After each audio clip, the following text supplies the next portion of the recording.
All right. Welcome back to another episode of the Productivity Show, where we believe that you can get everything done without having to sacrifice your health, family, and things that matter to you. Hello, I am Tam Pham, founder and CEO of Asian Efficiency, where we help people become more productive at work and in life. And today I'm joined, of course, with my co host, Brooks Duncan. How are you today, Brooks? I'm great. How's it going with you, Tam? I had a great weekend. Did a lot of productive things that don't seem productive because it was a lot of resting and taking naps and taking time for myself. So I feel really good today. How about you? I feel great. Just got back from a quick weekend trip. Took my kids to this little area of Vancouver Island that has no cell service for a couple of days. Thankfully, given that they are kids, they do not have the ability to set boundaries and say no. So I can drag them to places like this.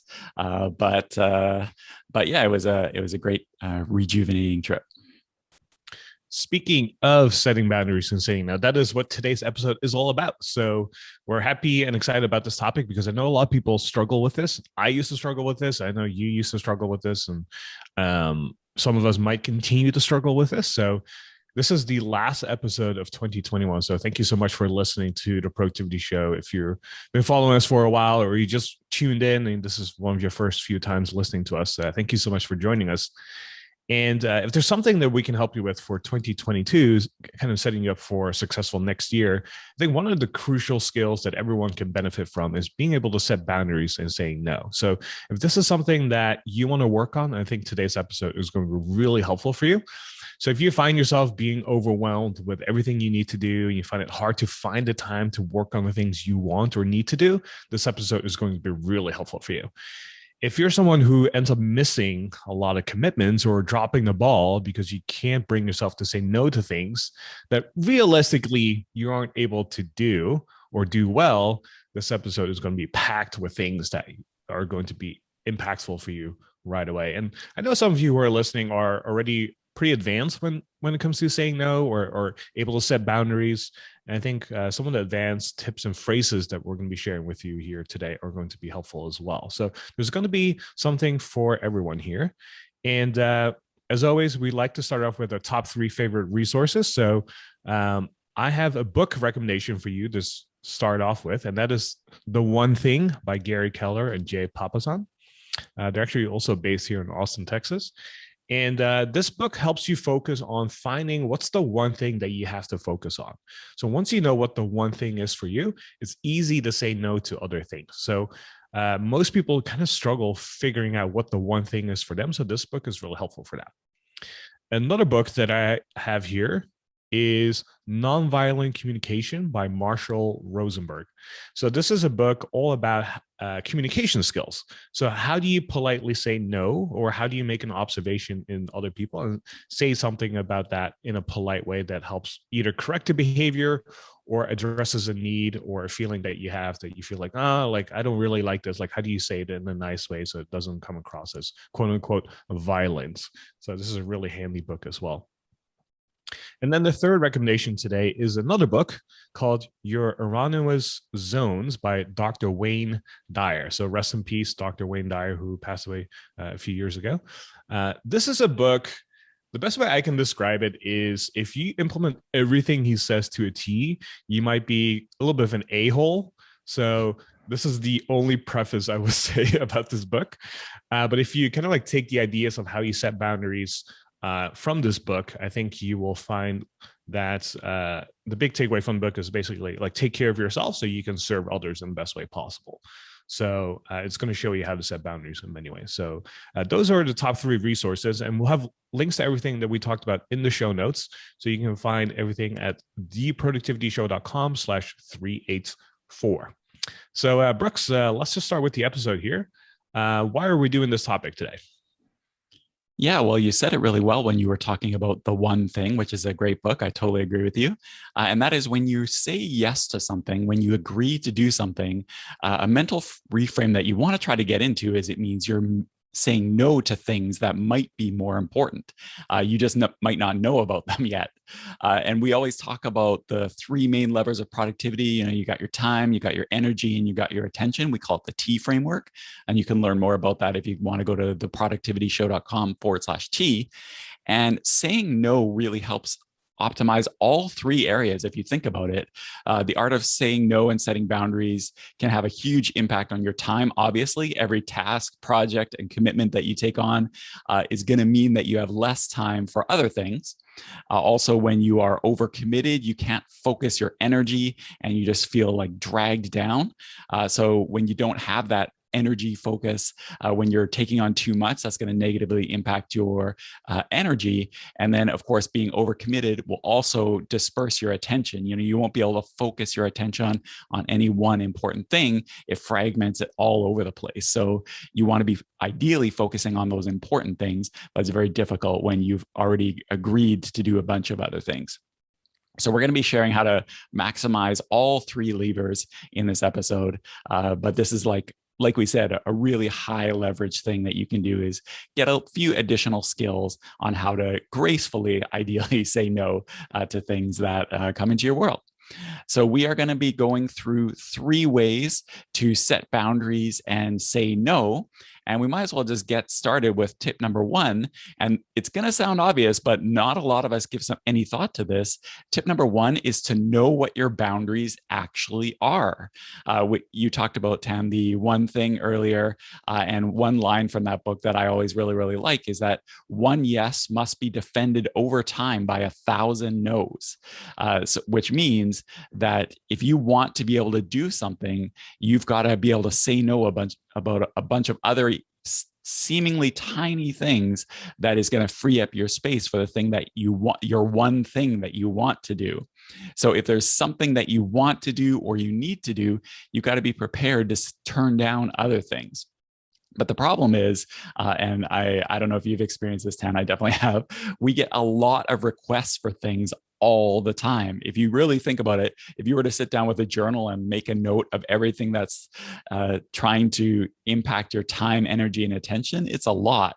You've got coworkers asking for help. You've got bosses giving you another deliverable. You've got friends wanting times or wanting help with stuff. You got community or kids organizations asking for volunteers. There's just all sorts of stuff coming in all the time. And none of them are in and of themselves bad. In fact, a lot of times they're good. And a lot of times they're things we want to do. And it may be that those things that come in are things that you want to set boundaries for and free up time for. But what you want to be asking yourself is, does saying yes to any of them make it more difficult to meet your existing commitments or your personal goals or your professional goals, whatever it happens to be? So the solution to this, before we get into any of the other tactics of how to actually do this, is to have a clear sense of what it is that actually is important to you. Maybe it's having 1 hour a day or a week or whatever to work on your big project for work. Maybe it's having 1 night a week free to have dinner with your aging grandparents. Maybe it's being able to go to the gym 3 mornings a week or 3 lunchtimes a week or something like that. Or maybe it's having time in the week to organize your photos or organize your filing cabinets full of documents or something like that you want to do. Whatever it is, and everybody's going to have their own thing, having a clear sense of what it is that you want to defend, what it is that you want to have boundaries for, is your first step in being able to say no, is knowing what you in fact want to say yes for. How about you, Tan? Have you gone through this situation?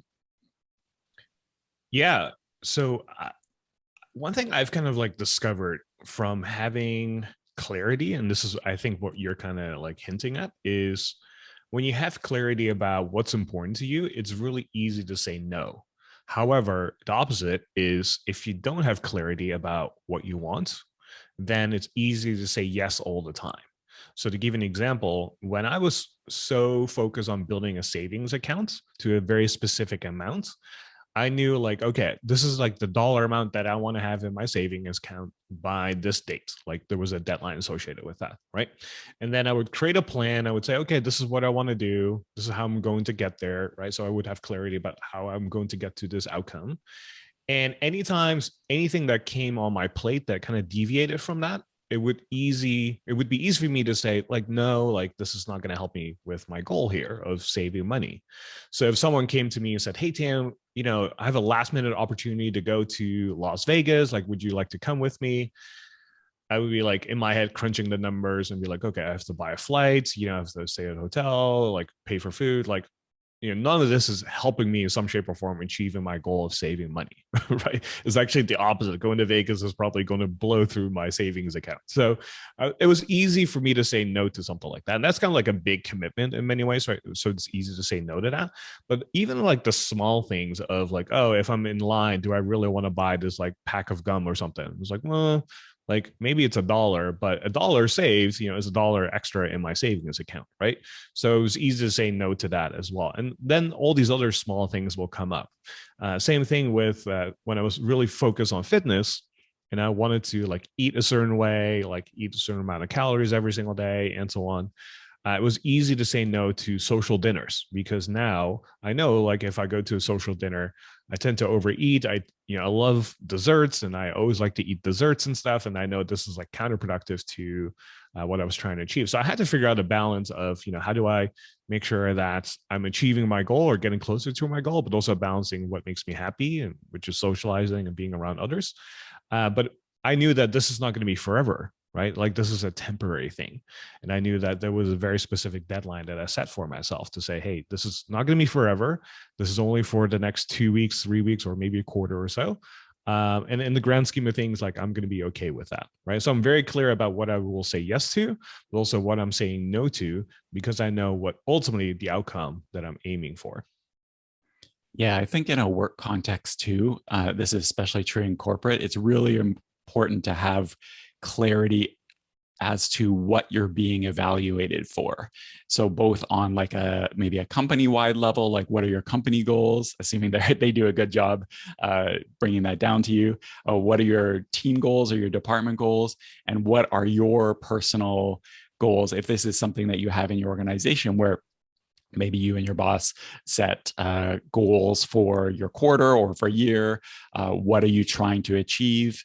Because as you're going through the quarter, as you're going through the year, there's going to be a lot of stuff coming up. And it's really, really helpful to keep front and center. What is it that you're going to be having a conversation with at the end of the quarter or the end of the year with your boss that you're going to have to defend, so to speak, whether you met those goals or not, because you want to have that in mind so that you have a way to evaluate other things for, and knowing that will really help you in the conversations we're going to get into a little later in the episode. So that is tip number 1, know what your boundaries are. Tip number 2 is to plan your future commitments based on today's circumstances. And that sounds kind of funny, but because that's in the future and today's today. But here's what we mean by that. Sometimes we get requests from people or from coworkers or whatever, or organizations that are for things that are far in the future. Could be weeks away, could be even months away. It could be maybe attending a conference or an event, could be like a personal trip, could be a presentation, could be maybe even something for your kid's school or something like that. Something off in the future. And the problem with this is, and this is something I have definitely experienced, is sometimes we don't value our time in the future quite in the same way as we do time in the present. And so what happens is like a request will come in and you think to yourself, oh, great, traveling to a conference next April, that sounds great. I'm totally in. That sounds like something that would be excellent to do. So you're thinking that in December, yeah, April sounds great. I'm there. But then April 15th rolls around and you're just thinking to myself, oh my gosh, I don't have time for this trip this week. So much is going on. Like, what was December me thinking, making this commitment far in the future? So one thing that you can do to kind of avoid this is when a request or an opportunity or something like that comes in, it's for something in the future, ask yourself, if this was happening this week, how would I feel? Because chances are whatever's going on this week will be kind of similar to what's happening in that week in the future. Circumstances are going to be different, but the general vibe is probably going to be similar. And it might be that you would be totally into it. You would be thinking, yeah, that conference, if it was happening this week, I would be totally in, or that presentation or that assignment or that trip, or whatever it happens to be. Yeah, that would be a great thing for me to do. In which case, yeah, say yes. That's almost a no-brainer. But if the thought fills you with dread and stress, if it was something that was happening like right now, that could be a sign that you should think about declining it if you can. Sometimes you can't, and that's fine. But if you can do that, that can be really, really helpful. I ran into this a lot. I used to do a lot of public speaking and a lot of going to a lot of conferences, and I would basically say yes to everything. And then sometimes I'd find myself sitting in some random hotel room somewhere, maybe missing out on things my kids were doing back home. And the benefit wasn't necessarily there. So that's what I started applying this rule. So sometimes a lot I would still say yes, or it would be an opportunity I'd want to do, but I'd apply this kind of like present tensing, and I found it really, really helpful. So when you get these things in the future, try to think of what it would be like if it was happening now, and that can help you make that decision. All right, so that is tip number 2, to plan your future commitments based on today's circumstances. Tip number 3 is to use what we call clarifying questions. And this is really helpful because definitely for me, saying no is like my productivity kryptonite. I am generally at my nature a people pleaser. I find it very, very difficult to say no. It's a muscle I've kind of had to exercise over time. So saying no is hard. Saying no is hard for most people. We totally get it. And I came across this article and I had saved it in my Evernote a long time ago, so I dug it up for this episode. And he has this article called Saying No. And basically, he has 3 ways to say no in his short article called Saying No, like I said. And it's saying no with respect, say no promptly, and you can also say no with a lead to someone who might say yes. So those are basically 3 ways you want to try to say no: with respect, promptly. So don't let people dangle. Say, if it's going to be no, like say no as quickly as you can. And in a perfect world, say no with a lead to someone who might say yes. And, sometimes you can't say no, or it feels like you can't, especially if it's something like a request from your boss or something like that. A lot of times you can't say no, but the truth is often you can say no a lot more than you think. Even with your boss, it's just that we often never try. And often we think of no as like this binary thing, like where we have to say a hard no. And a way to kind of get around this is with clarifying questions. So instead of saying no necessarily right away, we might end up saying yes, but we can say yes a little more slowly, or give the requester an opportunity to kind of like withdraw the request. So some examples of this, and of course you're going to need to reword this and use the right question in the right circumstances. Maybe when you get a request, say, okay, so out of curiosity, what makes me the best person for this? And it might turn out that you are not the best person for this. You just happen to be the one that is right in front of them. Or maybe you could say, like, have you tried asking Marmel? She seems like a better fit for this. So you're not saying no necessarily. You're like Seth Godin says, you're providing a lead to someone else. Another question you can ask is, when you say it's urgent, like how urgent are we talking here? Is it this week, next week? What's the latest it can be done by? So you're not saying no necessarily, but you are clarifying, like we said, and you are also setting those boundaries, and you are also finding out what it is that this request entails. And it might turn out that they just asking you, but it's for something, 6 months in the future and not something that needs to be done now. They're just thinking of it now. Another one is, if I only have the bandwidth to do part of this request, which part is the most critical? So ideally, you're finding out if only of this thing that you're asking me, what is like the most critical part? And maybe you can get out of doing 80% of it if really only 20% is critical now. Another question, and this is really helpful if you have like a coworker or somebody from another department coming into you, you could say, okay, well, my boss asked me to focus on this other thing. Have you clarified your requests with them? So that way you are kind of like hopefully taking yourself out of the line of fire. If you are accountable to your boss for doing something, you want to make sure you're focusing on that and not necessarily on this other request. Now, it might be that your boss has already given a green light to it, in which case you might have to take this conversation to your boss, but at least you're hopefully getting yourself out of the line of fire with that. Other questions you can ask are things like, how does this fit in with our team priority for this month? So this is what we're going back to at the very beginning, where we're talking about having clarity on your objectives, having clarity on the things that are actually important for your evaluation.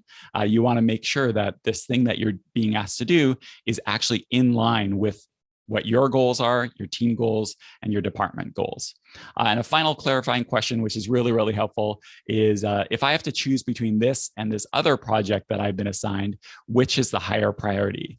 Then you're not guessing. Then you're not doing something that might end up being a lower priority. You're getting clarity on what it is that you should be focusing on. And it might be that this other thing you are already working on, it might be that that is more important. And so you're able to get out of doing this request because you've clarified. You're not just doing what most of us do, which is just not saying anything and just taking more and more onto our plate. How about you, Tan? Have you used like clarifying questions to either get out of doing something or shifting it to something else? Oh, I do this all the time with my mom. So she'll ask me questions about, hey, could you do this with my computer or something like that? And I go, oh, like, have you considered asking my brother, Keem? Uh, he seems to be like a way better fit at it than I am, right? And I do this with my dad all the time as well. So not that I don't love them or care about them, but oftentimes they will ask me questions or make requests for things that could easily been done by my other two brothers that I have, and they're usually a lot more equipped and a lot more knowledgeable about these things. And it's kind of like, I wouldn't say it a win-win for everyone because I technically could most of the time do it, but I feel like since they're in positions with a lot more time than I have, I feel like that makes the most equitable sense for everyone. So I do this all the time with my parents. And now being the boss here at Asian Efficiency, I don't have someone directly like reporting to me. But if someone does make a request on the team and say, hey, Dan, could you help out with this? Sometimes I will say no, but I do it in a clarifying way, right? And so and that's, I think, one thing as a leader as well is, instead of like, this is what the clarifying questions kind of do, is instead of giving a straight answer, you're basically making the other person realize like what the best solution might be. And oftentimes the best solution is not the other person. And so, or you in this situation, if you're, taking the stance of you using the clarifying questions, right? And so if you legitimately know, like, hey, I'm not really the right person for this, like person X is much better for this, and this is where nonviolent communication, the book, is so helpful, is it gives you kind of a framework to frame it in such a way that it doesn't come across as a rejection or as an evaluation or assessment. And that's the thing that I think most people are so afraid of, is when they make a statement, it comes across as an evaluation or a judgment, as some people use quote unquote the J word, and it feels like an attack on them. There's other ways we can frame it so that it doesn't come across that way. Right? And so some of the questions here kind of like allude to that. But it's just, if we straight up say, no, I can't do this, that can come across as a rejection to someone. And then that's when we hurt the other people's feelings, right? And that's why the clarifying questions are so helpful, is because you're not directly doing that. You're just trying to work with them in a way where you can then kind of like co-create the solution, so that we're all on the same page. Because how often have you been in a situation where you create an imaginary deadline because someone said, hey, this is urgent. And for you, that maybe meant like, oh, that means it has to be done by tomorrow, when in fact, it turns out it doesn't have to be done until 2 weeks from now. And now you're stressing yourself like crazy because you set an imaginary deadline for yourself for tomorrow, when in fact it wasn't needed that way, right? And so many people do this. My ex-girlfriend was like that. She's kind of like a high achiever if you look at her personality. And it was kind of painful to witness because she would do this over and over and over again when people would just dump stuff on her, and she would just set imaginary deadlines for herself that were unrealistic and also oftentimes, unnecessary. And so the coaching that I gave her was, asking those clarifying questions of like, hey, when is this due? What is realistic? Like, how does this fit with our team priorities? Like, can we, quote unquote, figure out a way where the deadline works, based on where we're going, what the company goals are, and what my schedule looks like. And it takes maybe an extra 2 or 3 minutes to kind of like talk through that. But those extra 2 or 3 minutes can prevent a lot of stress and headaches and resentment. So something definitely worthwhile to consider, especially if you find yourself always saying yes to things. Yeah, I don't know if you remember or even notice, but this whole situation actually played out with us internally on our team. This is some internal AE baseball here, but just last week, actually. So just to set the stage, I was working on this big project last week. I was taking up a lot of my time, and I was also rushing because of the aforementioned little weekend trip that I was getting ready to go on. So I was trying to wrap everything up. And then Tan, you asked me, hey, after the huddle, would it work to discuss this other thing? And every fiber of my nature, it was like, yeah, of course we can we can do it after the huddle, even though really it was not a great time. But instead of saying nope, can't do it, I got to focus on this other thing. We said, hey, okay, maybe we could do it. This other thing I'm working on is more important. Maybe we could do it tomorrow after the huddle. So the next day.